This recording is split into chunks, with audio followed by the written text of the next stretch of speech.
హే people నమస్తే. ఈ రోజు వీడియో వచ్చేసరికి గిట్‌హబ్ కోడ్‌లో రిపోజిటరీస్‌ని ఎట్లా డిలీట్ చేయాలో చూసేద్దాం. దానికోసం గూగుల్ సెర్చ్‌లో గిట్‌హబ్ లాగిన్ అని టైప్ చేయండి. అందులో ఫస్ట్ లింక్ క్లిక్ చేయండి. క్లిక్ చేసిన తర్వాత మీ అకౌంట్‌లో సైన్ ఇన్ అవ్వండి. సైన్ ఇన్ అయిన తర్వాత అక్కడ రైట్ టాప్ కార్నర్‌లో ఒక బొమ్మ కనిపిస్తుంది కదా! అక్కడ క్లిక్ చేసిన వెంటనే యువర్ రిపోజిటరీస్ అని కనిపించింది కదా! అది క్లిక్ చేయండి. అందులో ఏదైతే మీరు రిపోజిటరీ డిలీట్ చేయాలనుకుంటున్నారో దానిని క్లిక్ చేసిన తర్వాత రైట్ టాప్ కార్నర్‌లో 3 డాట్స్ కనిపించింది కదా!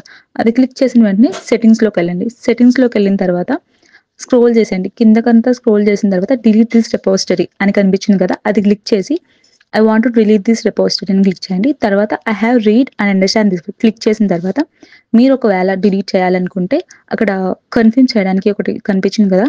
అదంతా కాపీ చేసి ఆ బాక్స్‌లో పేస్ట్ చేయండి. పేస్ట్ చేసిన తర్వాత డిలీట్ దిస్ రిపోజిటరీ నొక్కండి. డిలీట్ అనేది అయిపోతుంది.